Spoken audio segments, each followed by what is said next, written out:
काली नजर। माँ, माँ। अरे क्या माँ माँ कर रहा है? बकरी का बच्चा है क्या? अरे माँ, मजाक छोड़ो। मुझे फाइनली वो मेन चौराहे वाली दुकान मिल गई है। अब देखना, आपका बेटा दुगनी स्पीड से पैसा कमाएगा। ओफो, ये क्या? मेरी ऑनलाइन मेकअप क्लास चल रही है। इतनी जोर से क्यों बोल रहे हो आप दोनों? अरे मेरी धर्म पत्नी जी, मेकअप क्लास बाद में करना। वो चौराहे वाली दुकान मिल गई है हमको। अरे वाह!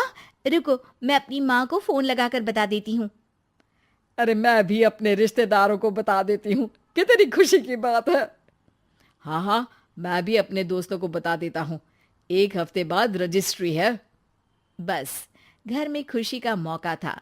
उन तीनों ने अपने अपने फोन उठाए और लोगों में बात फैलाना शुरू कर दिया। और रही सही कसर, श्वेता बहू ने अपने पड़ोस में सबको बताकर कर दी। अरे वर्मा आंटी, अब हम भी जल्दी कार ले लेंगे। घर का रेनोवेशन होगा और ठाट से रहेंगे हम भी। अरे, ऐसा क्या हुआ? लॉटरी बाटरी लग गई है क्या? अरे, इस बार चौराहे वाली मॉल में हमको भी दुकान मिल गई है। दुकान नंबर 21, जो एकदम चौराहे पर है। अब ग्राहक बढ़ेंगे तो आमदनी भी बढ़ेगी ही ना। अरे वाह, कितनी खुशी की बात है। मैं बहुत खुश हूँ तुम्हें इतना खुश देख के। बाकी एक बात कहूँ, सबको मत बताते फिरना। किसी की नजर लग जाएगी तो खुशी की खबर वापस लौट जाएगी। हैं? ऐसे थोड़ी ना होता है। अब डरा रही हो। अरे सही कह रही हूँ। काली नजर कहते हैं इस चीज को, जब आप किसी को कुछ बताओ और वो काम बिगड़ जाए। अरे लेकिन मैं तो। तुमने सबको बता दिया ना? हाँ, फोन लगा लगा के। अब बच के रहना। काली नजर बड़ी खतरनाक होती है। श्वेता इतनी खुश रहती है कि वो वर्मा आंटी की बात पर ध्यान ही नहीं देती, जबकि पड़ोस में और भी लोगों से खुशी की खबर शेयर करती रहती है। अगले दिन राजेश बहुत दुखी होकर घर आता है। अरे बेटा, क्या हुआ? मुंह क्यों सूजा हुआ है? मधुमक्खी ने काट लिया क्या? माँ, वो दुकान किसी और के पास चली गई। किसी ने ज्यादा भाव लगा दिया। अरे पर बात तो आपसे हुई थी ना उस दुकान वाले की। हाँ, आज मैं टोकन अमाउंट देने गया था, तब मुझे पता चला। कोई आकर सुबह मुझसे पहले ही ज्यादा अमाउंट दे गया। हम्म, काली नजर। क्या? क्या कहा? वर्मा आंटी ने समझाया था कि किसी को बताना मत, वरना काली नजर लग जाएगी। अच्छा, तुम्हें उनकी बात मान लेनी चाहिए थी। उनकी बात मान लेती, लेकिन उसके पहले ही सबको बता चुके थे ना हम तीनों। अरे अगली बार से ध्यान रखेंगे। कोई भी नई चीज होगी तो किसी को नहीं बताएंगे। तीनों कुछ दिन ऐसे ही रहते हैं, पर एक दिन श्वेता को एक मेल आता है। राजेश, मेरा ऑनलाइन मेकअप कोर्स कंप्लीट हो गया। अब मैं खुद का पार्लर खोल सकती हूँ। अरे वाह, अपने मोहल्ले में ही खोलते हैं। ये जो घर के सामने दुकान है ना, वहीं। हाँ, यहाँ सस्ती भी मिल जाएगी। अगले दिन श्वेता वर्मा आंटी के पास जाती है, मिठाई का डब्बा लेकर। अरे आओ आओ, कैसे आना हुआ? जोर से नहीं बोलूंगी। वो सामने वाली दुकान है ना, वहां मैं अपनी पार्लर की दुकान खोलने वाली हूँ। उसकी मिठाई है। अरे वाह, बहुत बधाई हो तुमको।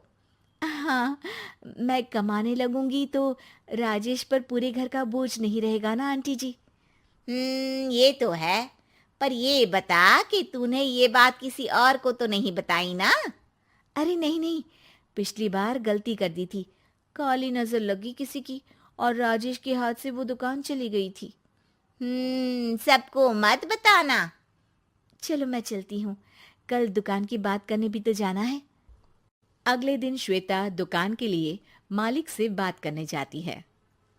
अरे लेकिन दुकान तो हम कल रात को ही किसी को दे चुके हैं। कल ही? हाँ, कल ही। 2 दिन बाद कोई यहाँ पार्लर भी खोल लेगा। अब कहीं और दुकान देख लीजिए। अरे पर हमको भी तो पार्लर ही खोलना था। हाँ भाई, एक ही दुकान है, आधी आधी तो नहीं दे सकता ना मैं। राजेश और श्वेता घर पर हताश होकर आ जाते हैं। इस बार तो किसी को बताया भी नहीं था, अब किसकी काली नजर लग सकती है। सुनो, तुमने माँ को बताया था क्या? अरे कैसी बात कर रही हो, माँ की नजर थोड़ी ना लगेगी। पक्का तुमने किसी को नहीं बताया था ना? सिर्फ वर्मा आंटी को बताया था, उन्होंने ही मुझे किसी को नहीं बताने को कहा। अरे यार, तुम भी सही हो, मेरी माँ को नहीं बताने को कह रही हो, पर वर्मा आंटी को बताना तुम्हें जरूरी लगा। अरे वर्मा आंटी ने ही तो काली नजर के बारे में बताया था ना, वो हमेशा हमारा भला ही तो चाहती हैं। मेरी माँ भी हमारा भला ही चाहती है। अरे पर चिल्ला क्यों रहे हो? बात नहीं कर सकते क्या आराम से? नहीं आता वो आराम से बात करना, और करना भी नहीं चाहता हूं मैं। दुकान जाने का दुख गुस्से में बदल गया था और राजेश और श्वेता में बात बंद हो गई थी। 2 दिन बाद मोहल्ले में पार्लर का इनॉग्रेशन हुआ, जिसमें मोहल्ले के सभी लोगों को बुलाया गया, पर श्वेता, राजेश और माँ नहीं जाते। माँ, अंदर आ जाओ, क्या देख रही हो? अरे नया पार्लर देख रही हूं अपने आंगन से। देखो, माँ को दूसरे का सुख देखने में कितना मजा आ रहा है, मेरा दुख नहीं दिख रहा इन्हें। यहाँ मेरा पार्लर भी तो हो सकता था। अरे चुप रहो यार, हर बात में लड़ाई क्यों ढूंढ रही हो? राजेश और श्वेता फिर बहस करने लगते थे। तभी माँ ने दोनों को बाहर बुलाया। अरे जरा देखो तो, दुकान चलाने वाले का बोर्ड पर नाम क्या लिखा है?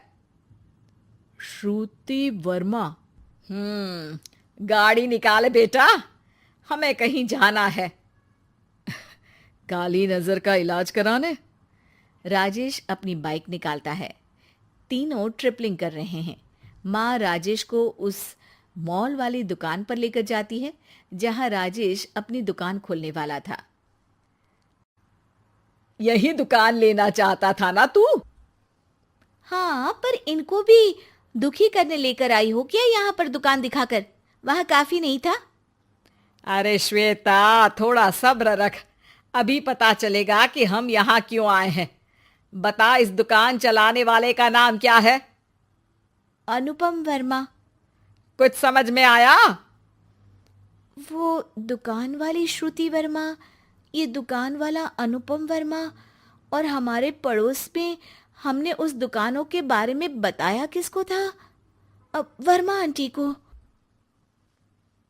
मतलब वर्मा आंटी ही हमारा काम बिगाड़ रही है? नहीं नहीं, ऐसा नहीं हो सकता, ये बस इत्तेफाक है। राजेश अपना फोन निकालता है और श्रुति वर्मा और अनुपम वर्मा के नाम फेसबुक पर सर्च करता है, जहां ये दोनों ही वर्मा आंटी के रिश्तेदार होते हैं। श्वेता को समझ में आ जाता है कि वर्मा आंटी की ही नजर खाली नजर है। अब क्या करना है? कोई भी खुशी की खबर हो तो काली नजर से बचना है, यानी वर्मा आंटी से बचना है। अरे पर मुझे ये समझ में नहीं आया कि वो हमारे साथ ऐसा क्यों करेंगी। अरे बेटा, एक सीख है, दूर के आदमी को आपकी तरक्की से कम परेशानी होगी, पड़ोसी को ज्यादा।